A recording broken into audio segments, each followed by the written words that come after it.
আসসালামু আলাইকুম। আজকে আমরা আর্টিফিশিয়াল ইন্টেলিজেন্সের লেকচার 1 ইন্ট্রোডাকশন টপিকটা দেখব। সো ফার্স্টে ডিসকাস করে নিই এই টপিকের সবথেকে ইম্পর্টেন্ট কি। ইম্পর্টেন্ট টপিকটা হচ্ছে what is artificial intelligence. Artificial ইন্টেলিজেন্সের যে হতে হলে কোনো কিছু যে একটা এআই হবে তার জন্য 4টা বেসিক সিম্বল আছে। এই 4টাকে মেজার করে আমরা কোনো কিছুকে এআই বলতে পারি। সো এই 4টা হচ্ছে সবথেকে বেশি ইম্পর্টেন্ট। দেন হচ্ছে আমাদের ইম্পর্টেন্ট টপিক হচ্ছে আর্টিফিশিয়াল ইন্টেলিজেন্স এবং সাইবারনেটিক্স, এই টপিকটা ইম্পর্টেন্ট। দেন লাস্টে ইম্পর্টেন্ট হচ্ছে the state of the art. এই 3টা টপিক হচ্ছে আমাদের স্লাইড 1 থেকে ইম্পর্টেন্ট। তো ফার্স্টে আমরা চলে যাব হোয়াট ইজ আর্টিফিশিয়াল ইন্টেলিজেন্স। এখানে 4টা যে পয়েন্ট দেওয়া আছে এই 4টা আমরা দেখব। 4টা পয়েন্টের মধ্যে হচ্ছে থিঙ্ক হিউম্যান, এআইটা মানুষের মতো চিন্তা করার ট্রাই করে। অ্যাক্ট হিউম্যান, মানুষের মতো বিহেভ করার ট্রাই করে। এবং থিঙ্ক রেশনালি, সে হচ্ছে যে সঠিকটা চিন্তা করার ট্রাই করে। এবং অ্যাক্ট রেশনালি, সে হচ্ছে সঠিকটা করার মতো অ্যাক্টিং করে। সো এই 4টা হচ্ছে আমাদের এই একটা কোনো কিছু যে এআই বলবো, এই কারোর মধ্যে যদি এই 4টা বৈশিষ্ট্য থাকে তাকে আমরা আর্টিফিশিয়াল ইন্টেলিজেন্স বলতে পারি। সো থিঙ্ক হিউম্যান, এইটা জিনিসটা হচ্ছে cognitive model approach. Think human হচ্ছে কগনিটিভ মডেল অ্যাপ্রোচটা ফলো করে। যেমন জিপিএস, মাই জিপিএস,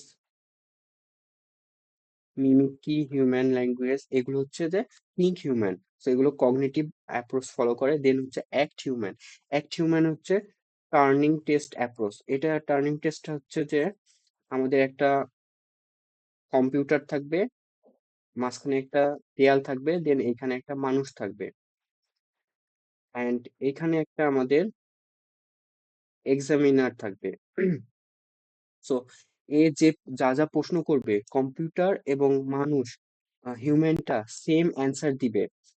এবং আমাদের যে এক্সাম নিবে সে যদি ডিটেক্ট করতে না পারে কোনটা হিউম্যান এবং কোনটা কম্পিউটার, এটা হচ্ছে টার্নিং টেস্ট অ্যাপ্রোচ। সো এইটা হচ্ছে যে অ্যাক্ট হিউম্যানের মধ্যে পড়ে, বিহেভ লাইক হিউম্যান। দেন হচ্ছে থিঙ্ক রেশনালি। থিঙ্ক রেশনালিটা হচ্ছে law of thought approach, and এটা হচ্ছে বেজ অন লজিক্যাল। লজিক্যাল যতগুলো কাজ সবগুলো লজিক্যালি করবে এবং হচ্ছে ইমোশনাল এখানে কোনো কিছু হবে না। এবং হচ্ছে অ্যাক্ট রেশনালি। অ্যাক্ট রেশনালি হচ্ছে রেশনালি এজেন্ট অ্যাপ্রোচ। এটা আমরা হচ্ছে যে লেকচার 2 তে দেখবো। রেশনালি এজেন্ট অ্যাপ্রোচ, এটা শর্টে একটু বলে দিই। এটা হচ্ছে রেশনালি এজেন্টটা হচ্ছে আমাদের এই এজেন্টটা সবসময় পারফেক্ট কোনো কিছু করার ট্রাই করবে, এটা হচ্ছে রেশনালি এজেন্ট অ্যাপ্রোচ। তো এই টপিকটা আমাদের কাভার হয়ে গেল। তো সো নেক্সট আমরা দেখবো মেজর ব্রাঞ্চ। আমাদের এই মেজর ব্রাঞ্চ গুলো কি কি দেখবো।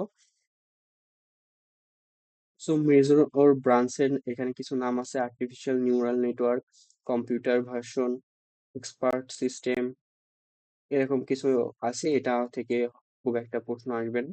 সাইবারনেটিক্স, এইটা হচ্ছে খুবই একটা ইম্পর্টেন্ট টপিক এই চ্যাপ্টারের জন্য। আমরা যখন এআই এবং সাইবারনেটিক্স এর ডিফারেন্স দুইটা একসাথে রেখে রেখে দেখবো, সেটা আমাদের জন্য বেশি সুবিধা হবে। এখান থেকে আমরা জাস্ট বলতে পারি কন্ট্রোল, কমিউনিকেশন এবং ফিডব্যাক। এটা জাস্ট মনে রাখলেই এই 3টা কাজ করে হচ্ছে সাইবারনেটিক্স। কন্ট্রোল থিওরিটা আসতে পারে বাট লাগবে না। এই যে আমরা চলে এসেছি এআই এবং সাইবারনেটিক্স এর টপিকে। এখানে দেখতে পাচ্ছি এআই এর কি করে, এআই এর ডেফিনেশন দেখতে পাচ্ছি: think human, learn, act like human, এগুলো হচ্ছে এআই এর কাজ। এবং সাইবারনেটিক্স কি করে, কন্ট্রোল করে, কমিউনিকেশন করে এবং তার পরিপ্রেক্ষিতে আমাদের একটা ফিডব্যাক দেয়, এটা হচ্ছে সাইবারনেটিক্স।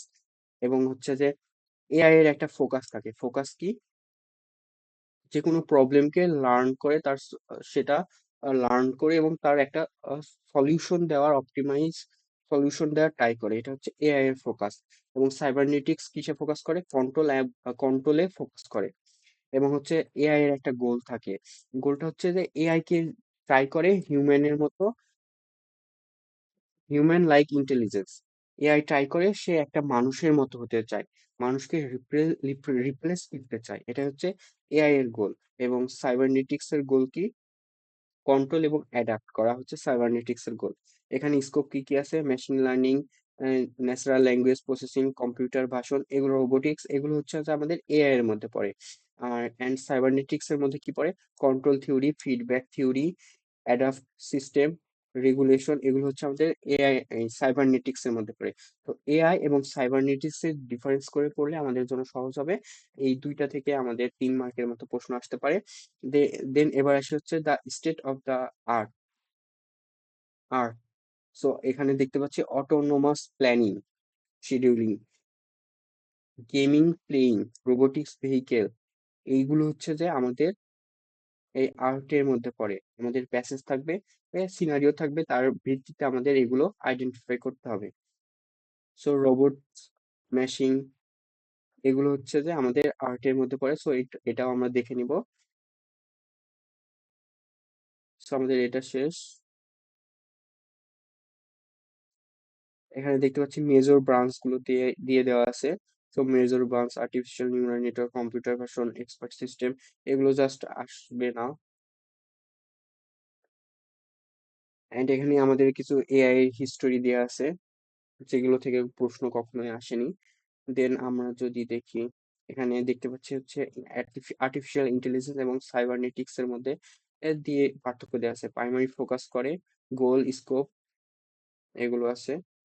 আর্টটা ইম্পর্টেন্ট, এইগুলো দেখলে আমরা হয়ে যাবে। গেম প্লেইং, আমাদের আশেপাশে যেগুলো দেখতে পাচ্ছি এগুলো হচ্ছে the state of the art. তো এখান থেকে দেখতে পাচ্ছি। লাস্টে আমরা প্রোলগটা একটু দেখতে পারি। প্রোলগটা হচ্ছে একটা কন্ডিশন টাইপের, যদি এটা হয় তাহলে এটা হবে, যদি এটা না হয় তাহলে এটা হবে না। এই বিষয়টাই হচ্ছে যে একটা প্রোলগ, এটা আহ, থেকে হয়তো বা প্রশ্ন আসবে না। তো আমরা যদি একটু সামারাইজ করি, আমাদের স্লাইড 1 থেকে আসতে পারে হচ্ছে যে কোনো কিছু যে এআই হবে তার 4টা বৈশিষ্ট্য থাকা লাগবে। Act like human, think like human, act like rationally, think rationally, এই 4টা বৈশিষ্ট্য থাকা লাগবে। দেন এআই এবং সাইবারনেটিক্স এর যে একটা ডিফারেন্ট টেবিল আছে সেটা থেকে প্রশ্ন আসতে পারে, এবং আর্ট থেকে প্রশ্ন আসতে পারে। এই তিনটাই হচ্ছে আমাদের এই টপিকের মূল ফোকাস করা।